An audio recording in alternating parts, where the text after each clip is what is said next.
வெண்முரசு. எழுதழல் 14. வாசிப்பது சந்தீப். 3. முகில்திரை 7. நிலவு எழுந்த முன்னிரவில் உள்ளிருந்து எழுந்த அழைப்பால் விழித்துக் கொண்ட உஷை தன்னருகே ஆடிக்குள் அசைவைக் கண்டு புரண்டு கையூன்றி எழுந்து அதன் ஒளிர்பரப்பை பார்த்தாள். அங்கு நிலவில் ஒளிகொண்ட இளங்காற்று வெளியில் சந்தியை தனக்குள் மெல்லப் பாடியபடி சிறகென கைவீசி சிற்றாடை சுழல துள்ளி ஓடுவதைக் கண்டாள். முகம் மலர்ந்து ஆடையை எடுத்து தன் மடியில் வைத்தபடி அதை நோக்கி அமர்ந்திருந்தாள். எவரையோ கண்டு சந்தியை நாணி நிற்பதைக் கண்டு மேலும் உற்று நோக்கினாள். நிலவில் சிற்றோடைகளும் சுனை சுழிகளும் தன்னொளி கொண்டிருந்தன. இலைநுனிகள் அனைத்திலும் நிலவொளி ஒளிர்ந்து ததும்பியது. நெஞ்சு படபடக்க உஷை ஆடியை நோக்கிக் கொண்டிருந்தாள். சந்தியே தயங்கிய காலடிகள் எடுத்து வைத்து நடந்து, அஞ்சி முலைகளை கைகளால் அழுத்திக் கொண்டு, தலை குனிந்து நின்று, ஆவல் உந்த காலெடுத்து வைத்து முன் சென்றாள். பூத்து நின்ற கடம்பமரம் ஒன்றின் கீழ் சென்று அதன் தாள்களை ஒன்றைப் பற்றியபடி தலை குனிந்து நின்றாள். இளங்காற்றில் அவள் அணிந்திருந்த மெல்லிய சிற்றாடை அலைவு கொண்டது. நெடுங்கிறங்கிய கூந்தல் இடைவரை விழுந்தது. பெருமூச்சில் சிறு முலைக்குவைகள் எழுந்தமைந்தன. மெல்ல விழிதூக்கி உதடுகளை பற்களால் கவ்வியபடி கடம்ப மரத்திற்கு அப்பால் நிழல் செறிந்திருந்த பகுதியை நோக்கினாள். அக்கணமே உஷையும் அவனைக் கண்டுவிட்டாள். நிழலுக்குள்ளிருந்து மெல்ல உருத்திரட்டி அவன் முன்வந்தான். பூவரசு பூவின் வண்ணத்தில் இடையாடை அணிந்து, இளஞ்செந்நிற கச்சை கட்டி, வெண்புகைக்கீற்றென பட்டு மேலாடை அணிந்திருந்தான். இடப்பக்கம் ஒதுக்கிய சுரிகுழலில் மயில்பீலி விழிதிறந்திருந்தது. கரிய வட்ட முகத்தில் பெண்மை தோன்றிய விழிகள் நிலவொளி கொண்டிருந்தன. சிறுமகவென மேலுதடு சற்றே எழுந்து குவிந்த வாயில் ஏளனம் என்று தோன்றும் மென்னகை. கரிய கருங்கச்சிலை தோள்கள். நரம்புகள் புடைத்த புயத்தசை. இடைக்குழைவு, மார்பின் இருபால் அகன்ற விரிவு அனைத்திலும் மென்மையின் மெருகு. வலக்கையில் புல்லாங்குழலும் இடக்கையில் கன்றோட்டும் வளைகோலும் வைத்திருந்தான். சந்தியை அவனைக் கண்டதும் அறியாது இரண்டடி பின்னால் வந்தாள். இளமுலைகளின் மேல் இருகை சேர்த்து மூச்சிழுத்து எங்கே சுற்றிலும் நோக்கினாள். கால் தளர மரத்தின் கரிய அடித்தடியை பற்றிக் கொண்டாள். அதன் பட்டை பொறுக்கில் அவள் நடுங்கும் விரல்கள் பதிந்து வருடி இறங்கின. அவன் அவள் அருகே வந்தான். வளைத்தடியை மரத்தடியில் சாய்த்து, வேய்க்குழலை இடையில் செருகி அவளை அணுகி குனிந்து நோக்கினான். அவள் உடல் மெய்ப்பு கொள்வதைக் காண முடிந்தது. அவன் மூச்சுக்காற்றில் அவள் முன் நெற்றியின் மென்மயிர் அசைந்தது. மெல்ல அசைந்து, அவ்வசைவால் தோள்கள் விலக இடை அணுக, அவனருகே சென்றாள். முகம் தூக்கி அவனைப் பார்த்தபோது அவள் விழிகள் நீர் நிரம்பி இருமுனைகளிலும் துளித்து வழிந்து கன்னத்திலோடி செவியிலாடிய குழையைத் தொட்டன. ஏதோ சொல் நின்று தவிப்பது போலவும், விண்ணுதிர்த்து இந்துளி ஒன்றை சுவைப்பது போலவும் அவள் உதடுகள் ததும்பின. அவன் கைகள் அவள் இடையைத் தொட்டு வளைத்து தன் உடலுடன் இணைத்துக் கொண்டன. தளர்ந்த கால்களுடன் அவள் அவன் உடலில் தன்னை சாய்த்துக் கொண்டாள். தலையை அவன் மார்பில் பொருத்தி, கண்களை மூடி, தோள்கள் தோய்ந்து நின்றாள். அவன் அவளை உடலுடன் இறுக்கிக் கொண்டு குனிந்து அவள் கன்னத்தில் முத்தமிட்டான். அவள் விதிர்த்த உடலுடன் அவன் நெஞ்சில் கை வைத்து உந்தி விலக முயல மேலும் இறுக்கி அவள் பிறிதொரு கன்னத்தை முத்தமிட்டான்.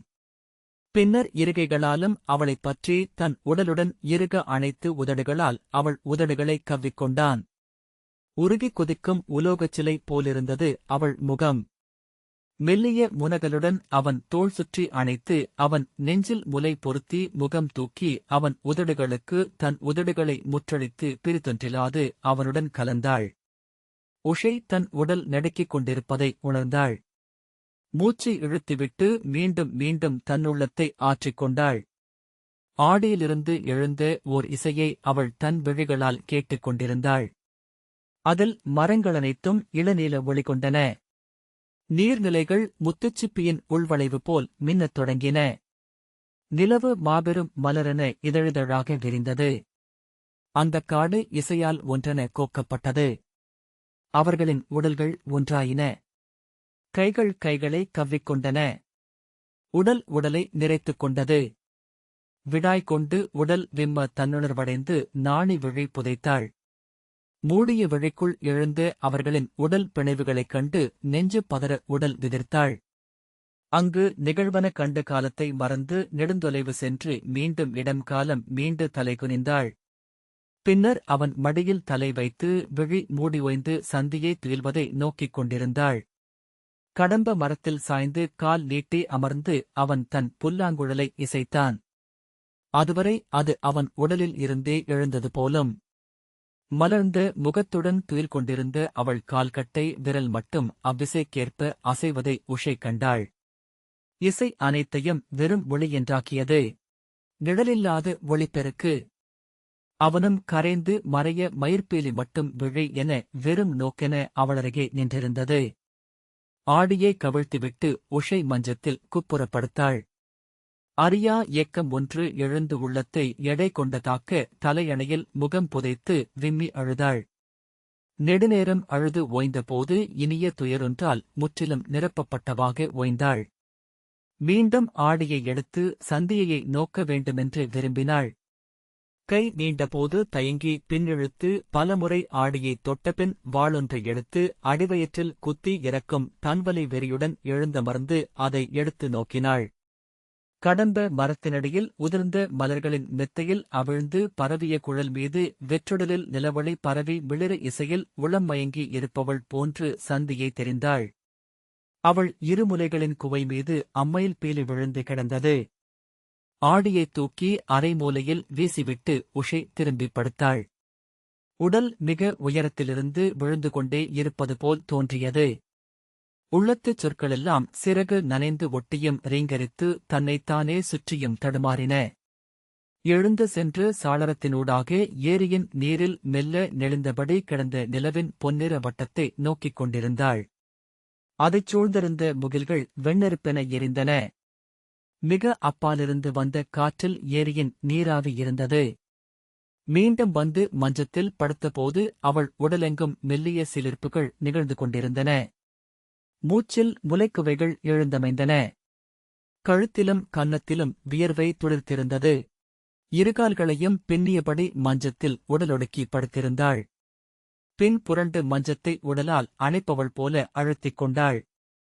மெல்ல மயங்கிய கனவுக்குள் விண்ணிலிருந்து நாகத்தின் நாக்கென துடித்த சிறுமின்னலால் தீண்டப்பட்டாள். சுடர்ந்தெறிந்து உளிர்ந்து துடித்து மெல்ல அணைந்து இருண்டு குளிர்ந்து எடை கொண்டு மஞ்சத்தில் கிடந்தாள். காற்றில் அவள் உடல் வியர்வை குளிர்வதை அவள் உணர்ந்தாள். புகையென பரவி ஆடையென செறிந்து நீரென சூழ்ந்து பளிங்கென எருகி அவளை அழுத்திக் கொண்ட துயிலின் ஆழத்தில் தன்மேல் படிந்த மயில்பீலியை உணர்ந்தாள். அது உள்ளங்கையென எடை பெற்றது. உடலென எடை பெருகி அவளை அழுத்தி மஞ்சத்தில் சேர்த்தது. மஞ்சத்துப் பட்டில் வரையப்பட்ட ஓவியமென அவள் பரவிக் கிடந்தாள். காலையில் சித்திரலேகை வந்து உஷையின் மஞ்சத்தரையின் கதவை மெல்ல தட்டிய போது அவள் திடுக்கிட்டு விழித்து உடல் அதிர விழிகள் காய்ச்சல் கண்டவை போல் ஒளி இழந்து வெறிக்க மஞ்சத்தில் கிடந்தாள். சித்திரலேகை அருகே வந்து அவள் கால்களைத் தட்டி இளவரசி இளவரசி என்று அழைத்தபோது ஓர் ஆடிப்பரப்புக்கு அப்பாலிருந்து அனைத்து காட்சிகளையும் தான் கண்டு கொண்டிருப்பது போல் அவளுக்குத் தோன்றியது. அரை சாளரங்களின் திறந்த கதவுகளூடாக திரிந்த இடைநாழியும் சற்றே சாய்ந்து அறைக்குள் விழுந்திருந்த இளவெயிலும் ஆடிப்பாவைகளெனத் தெரிந்தன. அங்கே ஆடிக்குள் இருந்து இளமங்கையாகிய சித்திரலேகை அவளை அழைத்துக் கொண்டிருந்தாள். சித்திரலேகை மீண்டும் இளவரசி என உலுக்க அவள் மெல்லிய முனகலுடன் தன் உடலில் உள்ளத்தை பொருத்திக் கொண்டாள். கனவு கண்டீர்களா என்றபடி சித்திரலேகை அவள் காலடியில் மஞ்சத்தில் அமர்ந்தாள். எழுந்து அமர்ந்து வாயைத் துடைத்து அவிழ்ந்துலைந்த கூந்தலை சுற்றி முடிந்தாள். கூந்தல் எப்படி அவிழ்ந்தது? நேற்று முப்புரியாக பின்னி சுழற்றிக் கொண்டையிட்டுவிட்டுத்தானே நான் சென்றேன் என்றாள் சித்திரலேகை. ஆம் என்றபடி அவள் மீண்டும் தன் கூந்தலை தொட்டாள். ஆடைகள் கலைந்துள்ளன. எழுந்து வேறெங்கும் சென்றீர்களா என்றாள். இல்லை என்றபின் அவள் கால்களை மடித்து முழங்காலை கட்டிக்கொண்டு முகத்தை கால் மடிப்புகளில் பதித்து ஒடுங்கி அமர்ந்தாள். அவள் நெற்றி வகடைத் தொட்டு மெல்ல நீவி நேற்றிரவு ஏதோ கனவு கண்டிருக்கிறீர்கள் என்றாள் சித்திரலேகை. ஆம் என்று அவள் சொன்னாள். இப்பருவத்தில் கனவுகள் இயல்பானவை. இப்போது அவை அலைக்கழைக்கும் துயர்களெனத் தெரியும். பின்னர் எண்ணிப் பார்க்கையில் பிறிதொருபோதும் நாம் அடையாத இன்கொடைகள் அவை என்று புரியும். அதன் சுவையில் திளைத்து மகிழுங்கள். அஞ்சியும் நாணியும் ஒதுக்க வேண்டியதில்லை என்றாள் சித்ரலேகை. உஷை ஒரு கணம் நிமிர்ந்து நோக்கிவிட்டு விழிகளை தாழ்த்திக் கொண்டாள். இளமையில் உள்ளத்துள் எத்தனை தொலைவுக்கு உலவவும் மானுடர்க்கு உரிமையுண்டு. அங்கு எதுவும் பிழையோ இழிவோ அல்ல. விளையாடும் குழந்தைகளை பெற்றோரென இளமைந்தரை தெய்வங்கள் நோக்கி நின்று மகிழ்கின்றன என்றாள் சித்ரலேகை. எல்லைகளை நாம் அங்கு மட்டுமே தொட முடியும் இளவரசி. எல்லை வரை செல்ல உடலிலும் உள்ளத்தில் ஆற்றல் வேண்டும். இளமையிலன்றி அது இயல்வதல்ல. அவள் பெருமூச்சுவிட்டு பின்னர் தன் முகத்தை மறைப்பதற்கென சாளரத்தை நோக்கினாள். எழுந்து சென்று ஆடை மாற்றிக் கொள்ளுங்கள் என்று புதிய ஒரு கதையுடன் தென்னகத்து விரலியொருத்தி நம் அவைக்கு வந்திருக்கிறாள் என்றாள் சித்ரலேகை. அவள் காம்பிலியத்தின் இளவரசி திருப்பதியின் கதையை சொல்லப் போகிறாள் என்கிறார்கள். அவள் உடல் 1, உள்ளம் 5, கனவுகள் 6. உஷை அதைக் கேட்டவளாக தெரியவில்லை. அவள் எழுந்து தளர்ந்த நடையுடன் வெளியே செல்ல சித்ரலேகை அவளுடன் சென்றாள். எதிரே வந்த இளம் செவிலி ஒருத்தி உஷையைக் கண்டு வியந்து பின் புன்னகைத்து, என்னாயிற்று இளவரசிக்கு? நடை தளர்ந்திருந்திருக்கிறார்கள் என்றாள். நேற்றிரவு துயிலில் கனவுகளில் அலைந்திருக்கிறார் என்றாள் சித்ரலேகை. செவிலி புன்னகைத்து, முதல்தேன் என்றாள். சித்ரலேகை புன்னகைத்தாள். என்ன சொல்கிறாய் என்றாள் உஷை.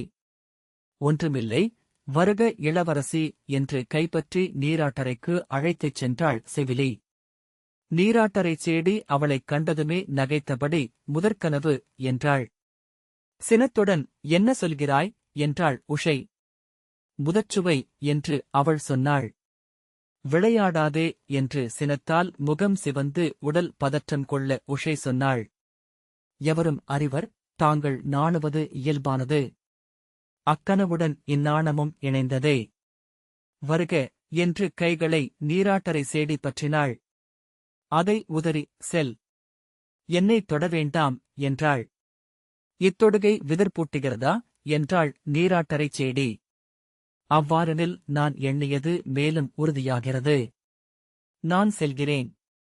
உன்னுடன் பேச எனக்கு பொழுதில்லை என்று அவள் திரும்ப, இவ்வரண்மனையில் இது ஒன்றுதான் நீராட்டரை, இளவரசி என்றாள் அவள். பற்கள் ஒளிவிடச் சிரித்தபடி, வருக, அமர்க என்று தோள்பற்றி அழைத்துச் சென்று பீடத்தில் அமர்த்தினாள்.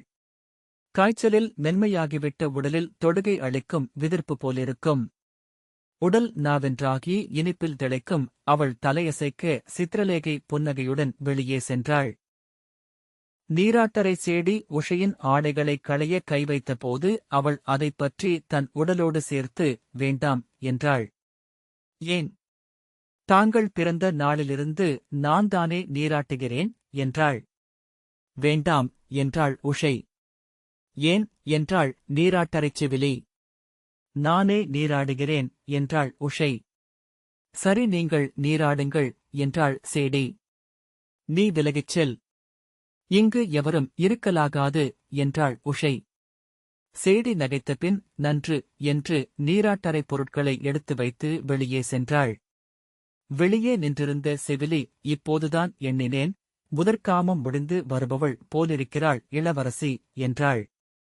நீராட்டரை சேடி சிரித்து, முதற்காமம் முடிந்து வருகையில் உடல் குறித்து இந்தக் கூச்சம் அகன்றிருக்கும் என்றாள். உஷை ஒவ்வொரு நாளுமென உடல் தளர்ந்தாள். அவள் சிரிப்பது குறைந்தது.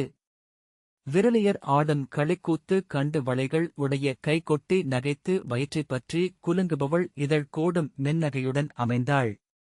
துள்ளி ஓடிப் படிகளிலும் உப்பரிகையிலும் தொற்றி ஏறி குதித்தாடுபவள் தளர்நடை கொண்டாள். கருவுற்றவள் போல வீடங்களிலிருந்து கையூன்றி மெல்ல எழுந்தாள். எப்போதும் சேடியருடன் நகையாடி இருக்க விழைபவள் தனிமையைத் தேடினாள். பிறர் விழிபடாது அமர்ந்திருப்பதற்கான இடங்கள் அனைத்தையும் முன்னரே தன் உள்ளம் தெரிவு செய்து வைத்திருப்பதை அப்போதுதான் அறிந்தாள். அவள் தோல் நிறம் வெளிரி இளம்பாளை போலாயிற்று. கழுத்திலும் தோள்களிலும் தோல்வரிகள் வெண்மணலில் நீர்வண்டிகள் ஊர்ந்து சென்ற தடம் போல விழுந்தன. இதழ் வெளுத்து, கண்கள் வறண்டு, கழுத்தில் எலும்பு வளையங்கள் எழுந்து, ஒவ்வொரு நாளும் உடலுருகி பிறவுரு கொண்டாள். அவளைக் காண வந்த அரசி திகைத்து முதுசேடியிடம் என்ன ஆயிற்று? ஏன் இப்படி இருக்கிறாள்? என்றாள். கன்னியருக்குரிய உடல் மாற்றம் அரசி. உரிய கணவனை பார்க்க வேண்டிய பொழுது அணைந்துவிட்டது என்றாள் முதுசேடி. இளவரசியை அகலே நின்று சாளரத்தினூடாக நோக்கிய அரசி அவள் விழிகள் தொலைவானில் நிலைத்திருக்க இமயசைவிலாது பிரிதிலா தனிமையில் அவள் சமைந்திருப்பதைக் கண்டாள். மெல்ல கலைந்து நீள் மூச்செறிந்து உடலொசித்து அமர்ந்து மீண்டும் தன்னுள் அவள் புகுந்து மறைந்தாள். அவள் உதிர்த்துச் சென்ற உடல் மட்டும் அங்கிருந்தது. ஆம், இதுவே பொழுது. நான் அரசரிடம் சொல்கிறேன் என்றாள். குடியவவை முடித்து தன் மஞ்சத்தரைக்குச் சென்ற பாணாசுரரிடம் உடன் நடந்தபடி தாழ்ந்த விரலில் தங்களிடம் நம் மகளைப் பற்றி பேச வேண்டும் அரசே என்றாள். திரும்பி நோக்கி உரக்க உஷையைப் பற்றியா? என்ன புதிய விளையாட்டதையும் கோருகிறாளா? அழிப்போம் என்றார் பாணர். வாயை இறுக்கி உடன் வந்த அமைச்சரை நோக்கியபடி அதுவல்ல என்று மூச்சொலியாக அரசி சொன்னாள். சொல். அவள் விழைவதது என்றாலும் அது நிறைவேறியதென்றே கொள் என்றார் அரசர். அமைச்சர் அரசே, அரசி தங்களிடம் மட்டும் பேச விரும்புகிறார் என்றபின் தலைவணங்கி விலகிச் சென்றார். பாணர் என்னிடம் மட்டுமா? இளவரசியைப் பற்றிதானே என்றார். அவளைப் பற்றித்தான் என்றாள் அரசி. அதிலென்ன மந்தனம் என்றார் பாணர். நமது மகள் ஓர் இளம்பெண். அவளைப் பற்றிய பேச்சு மந்தனமாகவே இருக்க வேண்டும் என்றாள் அரசி. யார் இளம்பெண்? அவள் இன்னும் கைவளையல் போடத் தெரியாத குழந்தை. சென்ற முறை பார்த்தபோது வளையல்களை போட்டுத் தரும்படி என்னிடம் சொன்னாள் என்றார் பாணர். நானும் நேற்று வரை அவ்வாறுதான் எண்ணினேன். பெற்றோர் குழந்தையை அவ்வாறு காணவே விழைகிறார்கள். அது மெய்யல்ல. அவள் உள்ளத்தில் கன்னிமையின் ஏக்கம் வந்து படிந்துவிட்டது. பாணர் தடுமாறினார். பின்னர் பீரிட்ட சினத்துடன் ஏக்கமா? அது எப்படி வந்தது? அங்கு அவளிடம் அதைப் பற்றி எவர் பேசியது என்றார். எவரும் பேச வேண்டியதில்லை. மரங்கள் பூப்பது மண்ணுக்கும் விதைக்கும் தெரிந்திருப்பது போல என்றாள் அரசி. நீ என்ன பேசுகிறாய் என்றே எனக்கு புரியவில்லை. என்னதான் சொல்ல வருகிறாய் என்று உரக்க கேட்டார் பாணர். சற்று ஓசை குறைத்து பேசுங்கள் என்று கடிந்து கொண்ட அரசி அவளுக்கு நாம் உடனே மணமகனை பார்க்க வேண்டும். இப்போதே என்றாள். உடனே என்றாள். அவள் சிறுகுழந்தை. இப்போதே மணமா என்றார் பாணர். அவளுடைய எதிர்காலம் குறித்து நிமித்திகர் சொன்னவற்றை மறந்துவிட்டீர்களா? இங்கிருந்து அவள் வேறு குலத்தவரால் கவர்ந்து செல்லப்படலாம். அதற்குள் நம் குலத்திலேயே தகுந்த மணமகனை கண்டடைவது நன்று என்றாள் பிந்து மாலினி. பாணர் ஆம், மெய்தான் என்றபடி எழுந்து நிலை கொள்ளாமல் தன் அறைக்குள் சுற்றி வந்தார். பின்னர் திரும்பி ஆம், உடனே அவளுக்கு உரிய மகனை தேட வேண்டும். அவன் நம் குடியின் நிகரற்ற இளைஞனாக இருக்க வேண்டும். முதன்மையானவன் மட்டுமே அவளுக்கு தகுதியானவன் என்றார். முகம் மலர்ந்து அவளருகே வந்து ஒரு போட்டி வைப்போம். ஏர்தழுவுதல் என்றபின் வேண்டாம், கதைப்போர். அல்லது நம் குடிமரபின்படி மற்போர். அல்லது விற்போர். அல்லது இவையனைத்தையும் பயன்படுத்தி மிக அரியதொன்றைக் கொண்டு வரும் போட்டி என்றார் பாணர். எண்ணித்தான் பேசுகிறீர்களா? நமக்கு ஓர் இளவரசி இருப்பது நம் குடிகளுக்கு கூட தெரியாது. மணமகனுக்காக போட்டி வைப்பது என்பது தகுதி வாய்ந்த இளவரசி ஒருத்தி இங்கிருக்கிறாள் என்பதை நாமே உலகுக்கு அறிவிப்பது. அதன் பிறகு ஒவ்வொரு கணமும் இவளை நாம் காக்க வேண்டும் என்றாள். காப்போம். நம் மகளைக் காக்க இயலாதவனா நான்? நமது அரணை கடந்து வந்து எவர் அவளைக் கவர்வார் என்று பார்ப்போம் என்றார் பாணர். அனைத்து அரண்களையும் கடப்பது ஒன்றுண்டு, ஊழ். நாம் அஞ்சுவது அதையே. நிமித்திகர் சொன்ன சொல் மாறாது நிற்கிறது 15 ஆண்டுகளாக. நாம் விளையாடிக் கொண்டிருப்பது தெய்வங்களிடம். அதை மறக்க வேண்டாம் என்றாள் அரசி. நீ என்னை அஞ்சச் சொல்கிறாயா என்றார் பாணர். அஞ்சும் இடத்தில் அஞ்சியே ஆக வேண்டும். இளவரசி இங்கு பூத்திருக்கிறாள் என்று அறிவித்த பின்னர் ஒருவேளை நம்மால் அவளை காக்க முடியாமல் போனால் என்ன செய்வது என்று பிந்து மாலினி கேட்டாள். மெல்ல பீடத்தில் அமர்ந்து கைகளை மடியில் கோத்தபின் எரிச்சலுற்றவர் போல் தலையசைத்து என்ன செய்ய வேண்டுமென்று சொல்கிறாய் என்றார் பாணர். என் இளையவன் மாருதன் இருக்கிறான். தாங்கள் தோளில் தூக்கி வளர்த்த வீரன். குடிப்பிறப்பு கொண்டவன். அனைத்து நிலைகளிலும் அவளுக்கு தகுதியானவன் என்றாள் அரசி. அவனா என்று பாணர் கையசைத்தார். அவன் வெறும் என்று அவர் மேலும் சொல்லப் போக அவள் தடுத்து, இப்படித்தான் தங்களால் சொல்ல முடியும். எந்த தந்தைக்கும் இதுவே தோன்றும். தன் மகளுக்கு மணமாக வருபவரிடம் தகுதியின்மையை தேடிக் கண்டடையத் துடிப்பதே தந்தையரின் இயல்பு. என் இளையவனுக்கு என்ன குறை என்றாள். ஏளனமாக 5 சுற்றுப் பொழுதுக்கு என்னுடன் அவனால் கதை பயில முடியுமா என்றார் பாணர். எதற்கு கதை பயில வேண்டும்? அசுரகுடியை ஆள்வதற்கு கதை பயிற்சியா தகுதி என்றாள் அரசி. பாணர் அவனுக்கு அரசு சூழ்தலும் தெரியாது என்றார். அவனுக்கு அதை நீங்கள் கற்றுக்கொடுங்கள். அவன் இன்னும் இளைஞன்தானே என அரசி தணிந்த குரலில் சொன்னாள். பாணர் இருகைகளாலும் பீடத்தின் கைப்பிடியை அடித்தபடி எழுந்து, இருந்தாலும் அவனை என்னால் எண்ணிப் பார்க்கவே முடியவில்லை என்றார். முதலில் அப்படி தோன்றும். ஓரிரு நாட்கள் மீள மீள இதையே எண்ணினால் அவனே பொருத்தமானவன் என்பதைக் காண்பீர்கள் என்றாள். மேலும் அவன் நாம் அறிந்த மைந்தன். நாம் அறியாத ஒருவனுக்கு இளவரசியை மணம் செய்து கொடுத்தால் நாம் கணக்கிட முடியாத இடர்களையும் எதிர்கொள்வோம். நாம் அளிப்பது இளவரசியை மட்டுமல்ல, தாங்கள் உருவாக்கிய பேரரசையும்தான். என் இளையவன் இவ்வரண்மனையிலே வளர்ந்தவன். நம் மைந்தன் போல இங்கிருப்பவன். இளவரசியை மணந்தபின் இருவரும் இங்கேயே இருப்பார்கள். அவர்கள் தகுதி கொண்டு முதிர்வதுவரை தாங்களே அரசராக கோல் கொண்டமரவும் இயலும் என்றாள் அரசி. பாணர் மீசையை நீவிக் கொண்டிருக்க, இது ஒன்றன்றி வேறு வழியில்லை என்றாள். பாணர் நெடுநேரம் கடந்து, ஆம், என்னாலும் பிறிதொன்றை எண்ண முடியவில்லை. இதையே உறுதி செய்வோம் என்றார். அரசி முகமலர்ச்சியுடன் எழுந்து, நான் என் அன்னையிடமும் தந்தையிடமும் உடனே கிளம்பி இங்கு வரச் சொல்கிறேன். அவை கூடி இம்முடிவை அறிவிப்போம். அறிவித்து அன்றே மணம் நிகழ வேண்டும். மணம் நிகழ்ந்த பின்னரே இளவரசி என்று ஒருத்தி இங்கிருப்பதை நமது குடிகள் அறிய வேண்டும் என்றாள். பாணர் தலையசைத்தார். இந்த வாசிப்பை கேட்டதற்கு நன்றி.